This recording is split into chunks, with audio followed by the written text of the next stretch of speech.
against the Coasters, and it's going to be a great chance for West Coast to really excel at sevens. They certainly did last year. They dominated that final and they celebrated long and hard that victory. Not many rugby trophies in the cabinet these days, but a nice one to pick up for the Coasters. Stu Wilson's on the sideline today for this match, and I suppose, Stu, one of the advantages of this win that we're seeing through the trees here is that they've had a full day yesterday to play in the exact same conditions and therefore adapt their respective games. Well, Tom, you're absolutely right. I hate to tell you this, but the rain, although the locals were telling me that the wind will keep the rain away, I think I might have been handed a lemon, because there's definitely a bit of light showers are coming across the ground. You may not see them, but it's going to be windy and wet. Very, very difficult conditions for both teams. Yes, no sign of teams just at the moment, but Mel, New Zealand Marist being Sunday, perhaps that'll have been an advantage for them. Well, they'll be hoping so. They've got a couple of very good players in their name players, and one in particular, Dan Parkinson, who's played for the New Zealand Sevens team across the international circuits for a number of years, and he's got pace, this guy. You know, he can run the 100 metres in something around 10.6. He's very, very quick, one of the quickest at the tournament, and it's good to see him back in action after being out with injury for so long. Yes, earlier in the day, New Zealand Marist beat Thames Valley 21-5 in the quarter-final, and then South Canterbury 33-14. West Coast defeated neighbours Buller before beating Poverty Bay 38-12. And that's the New Zealand Marist team you see there in white. Just a very, very small crowd today compared with last year, where we had those tropical conditions. It's far from tropical today, and we can see the rain sweeping across the far end of the ground here. I don't know whether it's actually on ground one, but it's ever so close. It's the victorious Cantabrians, Mel, and it'll be a very impressive final performance, I thought. Yes, it was an impressive final, and there has been some good women's rugby around with this tournament. So many brand new names coming through, and it's good to see Canterbury win it with some new blood there. Here are the Coasters in their red and white traditional colours. No one to play at the moment. Marist not quite ready. It's Regan Dixon organising the troops. And Marist have turned up. Who's our captain, guys? New Zealand Marist and the white strip, they have the kick-off and they're up against the West Coast. Marist number 5, Urira Haimoana, is going to have the honour of starting the match, playing into the breeze, virtually across the ground these days. And Haimoana gets the game underway. The Shield final for 2002, and a good start for Marist. They've recovered it immediately off their own kick-off. At West Coast's Jamie Connors puts in a solid tackle, and as a consequence, Coast get a penalty. There's some good referees around. That's Bryce Lawrence. At the National Sevens, we always get to see some of the top referees in action, although a few of them are overseas at the moment. Taufari to Bowler. And Bowler makes a break and looks to have explosive pace. Dan Parkinson, how quick is he? Quick enough to get across and shut down the move. Couldn't find a support player. It's bounced kindly for Marist, with Leila Manua able to pick it up and spin it out. Marist looking to get the ball out as wide and quickly as possible, and this looked to almost a certain try. I'm not quite sure what he was doing there, that player. But New Zealand Marist will open the scoring nevertheless through Seru. Through Ben Allen, I should say, I apologise. And 5-0 Marist. Yes, we've seen players pull back when it looks like they've got a certain try a number of times, or even just a half gap. And John Manu there should definitely have kept going. But hey, they've got a try anyway, so they'll be happy with that. Did look like perhaps the whistle had blown and Manu had just stopped dead with about 15 metres to go, but he was just setting up his teammate Ben Allen for the try. Could have been conserving his strength, perhaps. Playing the extra 3 minutes each way, Stu, an extra test in these conditions? Well, I mean, you can't really say you have to pace yourself in these games. The conditions are going to be trying these guys' patience to the limit. It's just a matter of getting as many points as you can. As Canterbury, the women's final, Canterbury proved that if you hold onto the ball and work it properly and play at the correct end, you're going to be on the winning ledger. Bowler gets another chance. This time doesn't get through the tackle of Manu. And Marist have scrambled it back. Space on the short side. Leo Manu is scragged, no more than that. And now Marist have taken their advantage. Moana this time just cruises through. No sweeper, nobody to beat. And far too easy, I would think, for West Coast to concede that try. That's 12 for Marist. Yeah, it was too easy. Moana just held the ball in hand. They were watching Dan Parkinson on the inside, but basically just a nice little step, nice footwork, and in underneath the posts. As Daniel Taufari's tackle was ineffective. Conversion is over, so 14-0 New Zealand Marist. They'll be very happy with that start indeed. Well, Melody, it's it is light showers now spreading across, sweeping across Massey University. Not only will we have the wind, as we can just see there, the ball with the wind just beat the player, but the ball will become a bit more greasy during the game, so the ball skills will be certainly tested. They certainly will, and we saw it yesterday. The teams are adjusting and changing how they play the game, and they're just going with the short passes rather than the wide game, which we're used to seeing in New Zealand Sevens. Now I took a two-handed take of the line out, which has enabled West Coast to spin it through the backs, but they're really very stationary in the middle of their own 22. So the right says come back to the free kick at line-out time, be taken by Taufari, and goes straight into the defence, brushes it off, bounces off a New Zealand Marist player into the hands of another. And release! So, Lines. Red. Scrambled away though by Taufari. Still playing advantage. Now I've got a hand to it. Now Bowler's away. He thought he was going to step the defence, wasn't able to do so. Connors keeps it in the field of play. Now it has three Marist players on him, or two at least, and no support. West Coast a little fortunate there to retain possession, and the spin to Dixon enables him to sack in a couple of defenders. He's got one man with him. And the knock on back to the scrum, but it'll be West Coast ball just on that 22.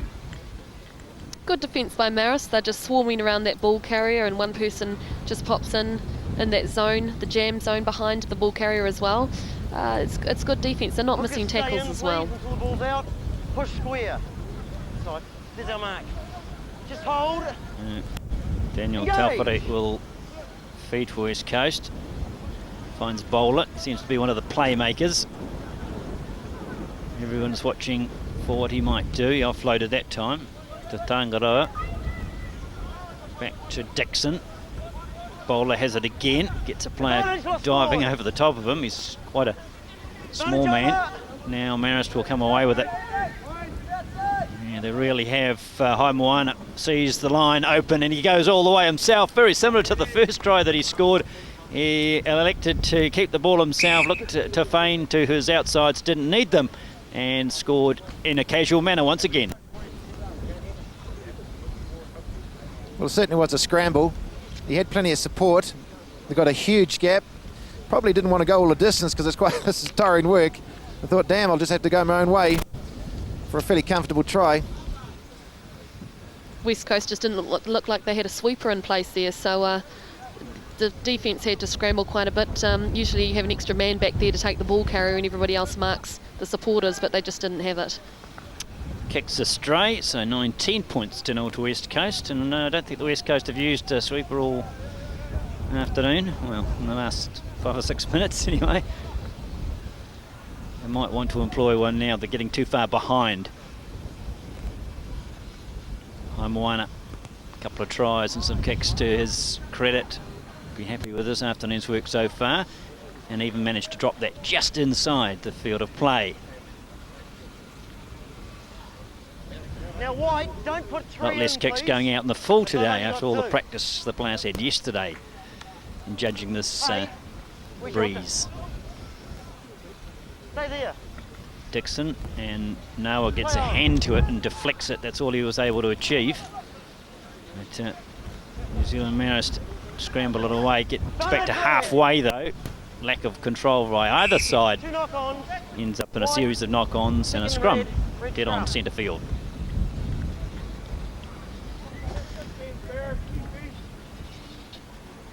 There has been a massive change in how these teams are playing since the first couple of games from yesterday. You saw some of them trying to throw it around, and now they've all adjusted and they're all playing a short game with individual skills trying to break that line. And Taufiri and Bowler have again linked up quite effectively. Bowler got halfway through the tackle and let the ball go. Dixon's the man who has to tie that up. He's helped by Noah. Caught by a couple of Marist forwards. But, Jolla McLean is away, keeps the ball himself, cut back was on. Bowler, chip and chase, picks it up nicely, draws the defender and fires out the pass, and it's put on the deck by Aroni Noah.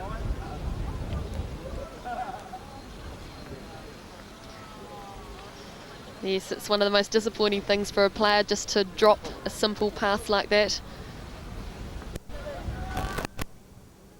Fired at him, but he should have pulled it in. Bowler had done the hard work of regathering his kick and drawing that defender, just to see that open line not taken advantage of.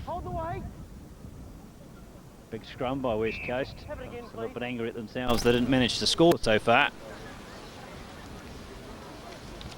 Quite a few scrums today have been turned and twisted, and therefore the handover of possession. So the scrum quite an important part of Sevens game, not to be neglected.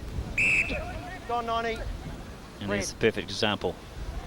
90, red. Very good pressure there, and Bowler's getting right round the back of the scrum as well to put pressure on the halfback. So fantastic scrum by West Coast. Hold there. Engage. Stay half. So Bowler playing at halfback now instead of Taufiri. He'll go on his own, make the corner, have enough pace. He's set up enough opportunities. He's going to take this one himself. First try to the West Coast. Well, there's that halfback taking the ball from the back of the scrum again and grabbing an easy try. With New Zealand Marist here, the hooker should have come out and marked the blind. That's usually how they do it. But, you know, when you've got somebody with pace like Bowler, it's very difficult to get out there and stop the try. Waisaki Bowler. Try scorer for West Coast, Waisaki Bowler. Now, the kick from this side might be assisted by the breeze. You're right. Bowler with the job of trying to convert his own try. Judges that pretty well, in fact perfectly. 2 minutes. So 19-7. New Zealand Marist lead the West Coast with that last late rally by the Coasters to get their score ticking over. And the Southlands women's team, your bus is available at the front of the... Slight recovery there, Stu, for West Coast. Give them some hope in the second half. Well, the first time they got down into the 22 of New Zealand Marist, and they score points. Otago men's and women's team. Yeah, there's where he stopped. Manu stopped up, looked for his support, and the try was scored by Ben Allen. This one here, just simple gliding running by Haimwana. He comes through the middle there, that small gap didn't close fast enough, and he was through for his first try. And his third one, Melody, he had to go all the distance. Well, he It did. was around halfway. It was a long run. Made it pretty easy. West Coast defence just running beside him. Then it was too late. If anything, I think West Coast lack a little urgency. This man, one of the few players I think have really tried to spark things for their side, and I think they'll be looking to Bowler again to really make the play.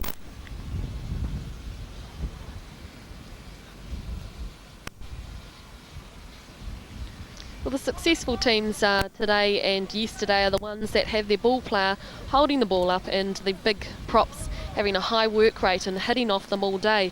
And that requires a lot of fitness. So if your props don't have that fitness, you're just not going to use that game plan. And at the moment, these two teams are really using individual skills and footwork to make the breaks. And the second half resumes with West Coast keen to score early, I would suspect, and really close this gap and apply some pressure to New Zealand Marist. They have done in the tackle, with Taufiri and Bowler exerting some strength, and so too Dixon on Ben Allen, who's had to just release the ball. And the kick will send Bowler scampering back. His work rate's been impressive. There's a lot of ground to cover, and he's got two Marist players, Lines and Homoana, to beat, and he's beaten them both. So Bowler's away. There's a cover defender sweeper, but there's a support player inside, and it's going to be a simple try to West Coast. The ideal start for Jamie Connors of West Coast to dot it down under the crossbar. Exactly what the doctor ordered. Yeah, well, if New Zealand Marist aren't careful, they could certainly come back. Brilliant work there. That was deception. Fantastic deception, and just to run down, the sweeper was coming off Dan Parkinson, but he gave the ball back in the middle. Very simple draw and pass, and a nice try. So the gap just 5 if he's successful with the conversion, and that is exactly what occurs. 19 to 14. Suddenly, in the space of 2 minutes, 1 minute either side of half time, West Coast have turned this game around. Oh, Bowler did very well on that left-hand corner. He had no room, 2 guys on him. Just a little swivel. He got out of jail, and at the other end of the point, 7-pointer. Bowler again. Hardly a minute's gone without it being involved in the play, and he drops that just outside the 22 and just inside the field of play, so the line-out will take place 1 metre outside of the New Zealand Marist 22. And not a bad result for West Coast, because lineouts at this tournament have been 50-50 things. I mean, the wind is so strong you just can't guarantee throwing it in straight, let alone getting it to your teammate. So a good result for West Coast. Leila Manua is the Marist player responsible for throwing it in. Got a deflection off Chris Connors and into the hands of the West Coasters, and they're back again. Win forward, advantage. Seru attacking initially. Advantage over. Ball's been turned over. Leila Manua is in possession, looking for someone on the inside. They didn't turn up in time, and barreled into touch by Dixon. So the West Coast now will have a line out. Give us a metre, please, White. White, Far more dangerous in this half. Daniel Taufiri there. Maybe the hoister at the front. Thank you. Past to Dixon. All right, It's gone in behind Bowler. That's okay, says the referee. Seru. He's wrapped up and releases to Dixon and Bowler. They're going backwards. They've lost about 40 metres, 45 metres, and counting. But the side of the boot kick has got them out of temporary trouble, and a solo for Parkinson, in fact, is going to create the space for Ben Allen.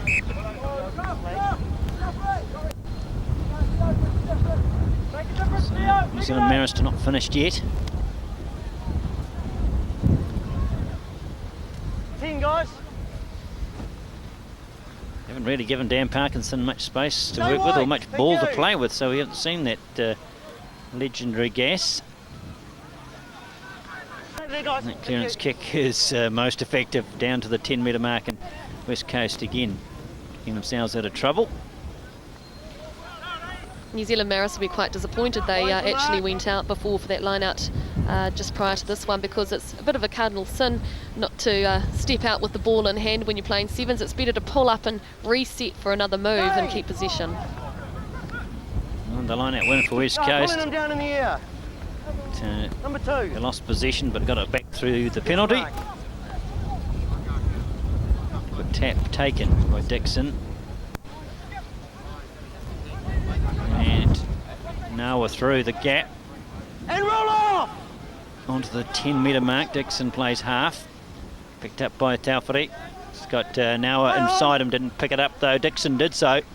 Tries the fend on Parkinson, and half works. Good enough to create some space for Jamie Connors, and he'll complete another try for the West Coast and another step forward, and 19 apiece now.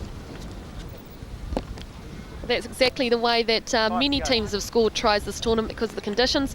just taking it straight up the middle. There's short passes, heaps of support play, and eventually the defence breaks because there just isn't enough people on the field to defend that kind of play. How important is this kick now? The conversion's really telling at 19 each. Well, I don't think that threatened the post for 1 second.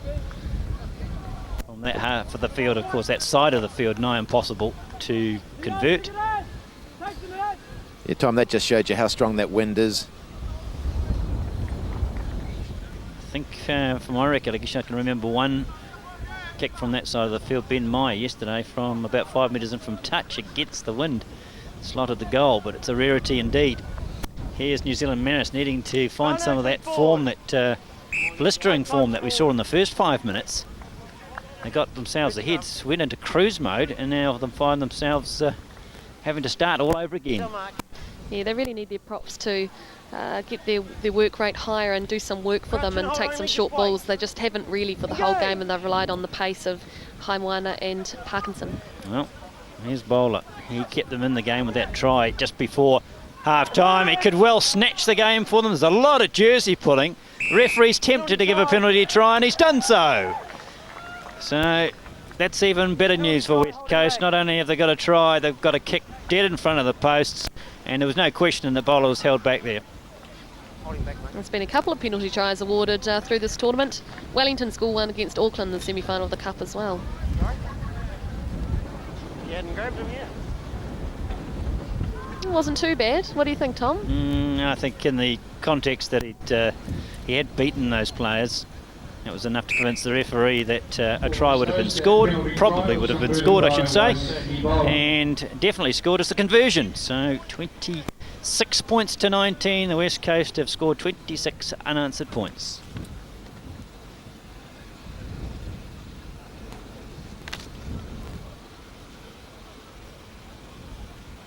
Just under 3 minutes remaining, so West Coast now don't want to slip into the same habit that New Zealand Marist have, and that's by pulling off the accelerator. Keep going as they have in the last 10 or so minutes, which is retaining possession, creating opportunities. McLean caught around the fringes by Green. Stay white. Kick in behind goes out, so West Coast, this seems to be their standard ploys, to be quite happy to kick it into touchdown in New Zealand Marist territory and contest the line out. Certainly. New Zealand Marist just haven't looked interested, whereas West Coast, they look a lot more keen on getting that ball and getting the tries, and that's why they're coming through with them.